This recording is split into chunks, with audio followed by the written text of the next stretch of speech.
اللہ کی ذات کے بارے میں اپنی زبان اور اپنے دماغ کو ہمیشہ بہت محتاط رکھنا چاہیے۔ اللہ کے ذات عالی کے متعلق اپنی زبان اور اپنے دماغ کو بہت محتاط رکھنا چاہیے۔ ایسا نہ ہو کہ ہمارے دماغ میں یا ہماری زبان پر اللہ کے ذات عالی کے متعلق کوئی غلط تصور یا غلط بات زبان پر آئے۔ اور یہ بات اس لیے کہی جا رہی ہے کہ اس بات کا ہمیشہ خطرہ رہتا ہے کہ آدمی کے دماغ میں اللہ کے ذات کے بارے میں اور آدمی کی زبان پر اللہ کے ذات کے بارے میں غلط بات آئے۔ مثلا ایک انسان کو تکلیف پہنچ گئی، جسمانی تکلیف، مالی تکلیف، کاروباری نقصان، حادثہ ہو گیا، غرض یہ کہ پریشانیاں آئیں۔ ان پریشانیوں میں انسان فطری طور پر پریشان ہوتا ہے، لیکن صاحب میں خطرہ اس بات کا ہے کہ دماغ میں آئے گا اللہ نے مجھ پر یہ مصیبت کیوں ڈالی، اور دماغ کے ساتھ ساتھ زبان پر بھی یہ جملہ آ سکتا ہے۔ مثلا کشمیری لوگ عام طور پر کہتے ہیں بشن سمجھ جیون میں کیا ظلم اس کو خدا ان کیا اس کو نہیں، تو اس خدا صاحب نے اتی نے ان کیا اس کو نہیں، خدا ظلم کیا اس کو رو سکے میں اور آوی نہ کہا ہے بکیا ہمان خدا چھو ویسے اگر یہ گو تو خدا کہتے ہیں۔ اس طرح کی جملے زبانوں پر نکلتے رہتے ہیں۔ امام صاحب دعا کر رہے تھے، ایک مقتدی کھڑے ہو کر کے کہتا ہے امام صاحب کہا چکم دعا کر یا گو خدا چھو بوزن، سیلاب آ گیا، بہت بڑا نقصان ہو گیا، شانا وہ خدا صاحب یہ نہ سمجھ کنٹرول ہی چیز کیا اس نے استعفے دی۔ یہ اور اس طرح کے جملے زبانوں پر آتے ہیں، آ سکتے ہیں، خصوصاً جب کوئی حادثہ پیش آ گیا۔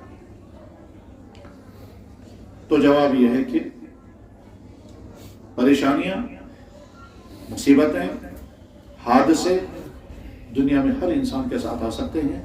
اس کا تعلق گناہ کے ساتھ نہیں ہے، مصیبت آنے کا تعلق گناہ کے ساتھ نہیں ہے۔ کیا مطلب اس کا یہ ہے کہ ایسا ہو سکتا ہے ایک انسان بہت نیک، بہت اچھا، پھر بھی مصیبت آئی، جیسے صحابہ کرام۔ سب سے زیادہ مصیبتیں کن کو آئیں؟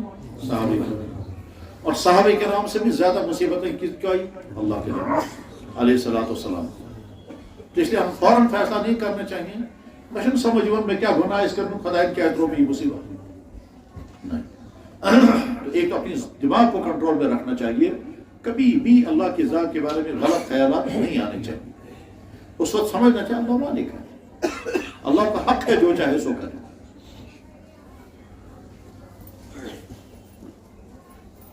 آپ اپنے پارک میں قسم قسم کے پھول لگاتے ہیں، ٹھیک ہے، ان پھولوں کے ساتھ بہت اچھے اچھے قسم کے پلانٹس لگاتے ہیں، اور آپ کبھی ڈیسائیڈ کرتے ہیں یہ پلانٹ ہم کاٹ دیں گے، اس کی کٹائی کریں گے، ایور گرین کو ایسے بنائیں گے، اگر وہ ایور گرین گئے ہم کیا ظلم کر سکے کٹائی کریں تب کہ ہمیں مالک ہوں، آپ کون؟ آپ کے گھر میں مرغے ہیں، آپ جس مرغے کو چاہے جس دن چاہیں ذبح کریں، کیوں کر رہے ہیں کہ ہم مالک ہیں۔ آپ کے گھر میں گائے ہے، وہ گائے بہت آرام کے ساتھ رہ رہی ہے، آپ نے ڈیسائیڈ کیا یہ کروں قربان، یہ گائے کہہ سکتے ہیں بقیہ زمارہ سے، تو ہم مالک ہیں۔ تو جیسے ہم اپنی چیزوں کے مالک ہیں اور جو چاہے ہم فیصلے کر سکتے ہیں اور کسی کو اعتراض کرنے کا حق نہیں ہے، اللہ بھی تو ہمارا مالک ہے۔ ایک نمبر 2، اللہ کبھی ظلم نہیں کرتے، ان اللہ لا یظلم الناس شیئا، اللہ کسی انسان پر ظلم نہیں کرتے۔ لیکن جب کسی انسان پر مصیبت آتی ہے تو اس مصیبت میں 2 مقصد ہوتے ہیں۔ ایک مقصد ہوتا ہے میں بندے کا امتحان کروں گا، آج تک یہ آرام کے ساتھ رہ رہا تھا اور بیون خدا بڑھ رہی کوتا مہربانی کرتا، اب میں تھوڑی مصیبت ڈال کے دیکھوں گا اتوری کیا ہوگا، تو کبھی امتحان ڈالتے ہیں۔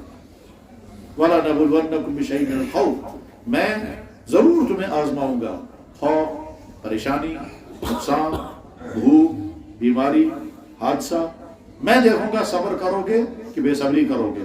اگر تم نے صبر کیا تو اللہ فرماتے ہیں بشیر الصابرین، میری طرف سے خوشخبری ہو ان کو جن کو میں نے مصیبت ڈالی اور پھر صبر کیا۔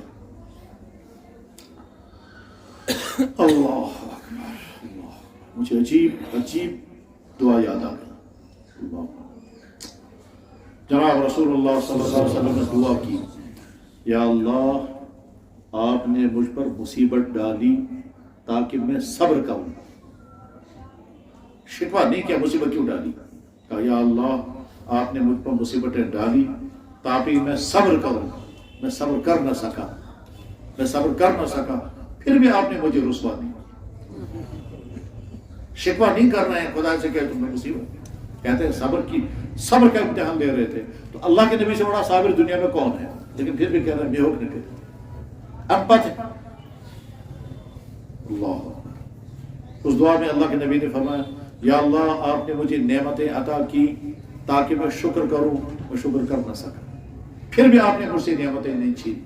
یا اللہ آپ نے مجھے نعمتیں عطا کی تاکہ میں کھاؤں اور میرے بدن میں طاقت آئے اور میں آپ کی اطاعت کروں.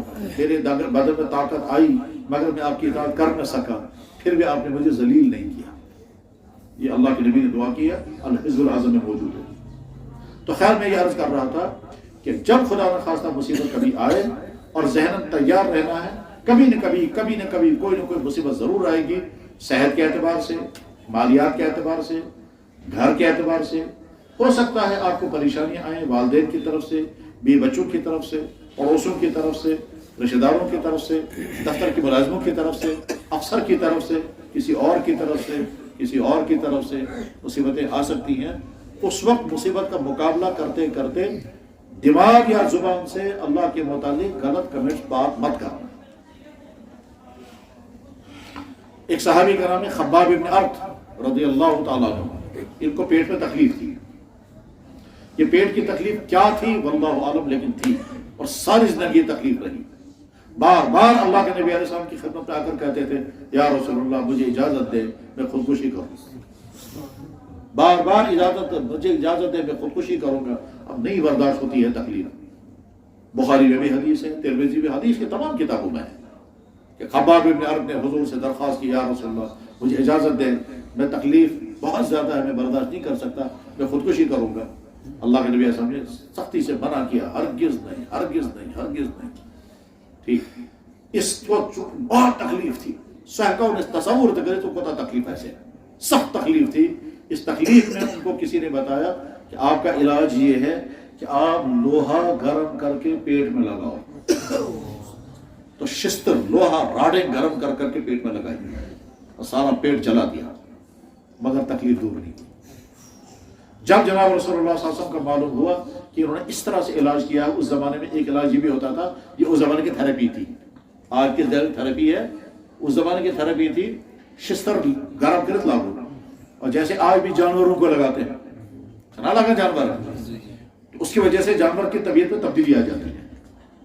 دام چنا کنٹرول میں تو جیسے جانوروں کو داغتے ہیں، داغنا اس کو کہتے ہیں علاج بالکئی. حدیث میں اس کو کہتے ہیں علاج بالکئی. تو اللہ کے نبی علیہ السلام نے اس کے بعد منع کر دیا، آج کے بعد علاج بالکئی کوئی نہیں کرے گا. جب دیکھا ہوگا تو ساری زندگی حضرت خباب بن ارت اسی پیٹ کی تکلیف میں برداشت کرتے رہے، جھیلتے رہے، تڑپتے رہے. حضور کا زمانہ بھی گزر گیا، ابوبکر صدیق کا زمانہ بھی گزر گیا، فاروق اعظم کے زمانے میں بھی تھے اور اسی تکلیف میں رہے. کبھی زبان پر اللہ کے متعلق شکوہ نہیں آیا یا اللہ باعث چون نبی صحابی میں کیا ایسی تکلیف میں کیا کرنا نہیں. تو بہرحال اگر زندگی میں کبھی تکلیف آئے، مصیبت آئے، صحت کے اعتبار سے، مالی اعتبار سے، دفتری اعتبار سے، دکان کے اعتبار سے، گھر کے اعتبار سے، تو مصیبتوں کا مقابلہ کرتے کرتے نہ دماغ میں اللہ کے بارے میں غلط خیالات آنے چاہیے اور نہ زبان پر غلط کمنٹس نکلنے چاہیے. بس اس کو میں آیت پر ختم کرتا ہوں. جب انسان کوئی اللہ کے بارے میں غلط کمنٹس پاس کرتا ہے تو جواب آتا ہے وما قدر اللہ حق قدرہ، تو یہ اصلی خدا سے قدر زہی مسیح، تم جانتے ہی نہیں اللہ کی حقیقت، تبھی تم یہ پاس کر رہے ہو. اور جب کوئی انسان کہے گا مصیبت تو فوراً سوچنا چاہیے میری مصیبت بہت کم ہے، میرے نبی پر بہت مصیبتیں ہیں. ان مصیبتوں کے مقابلے ہماری مصیبتیں کچھ بھی نہیں. بس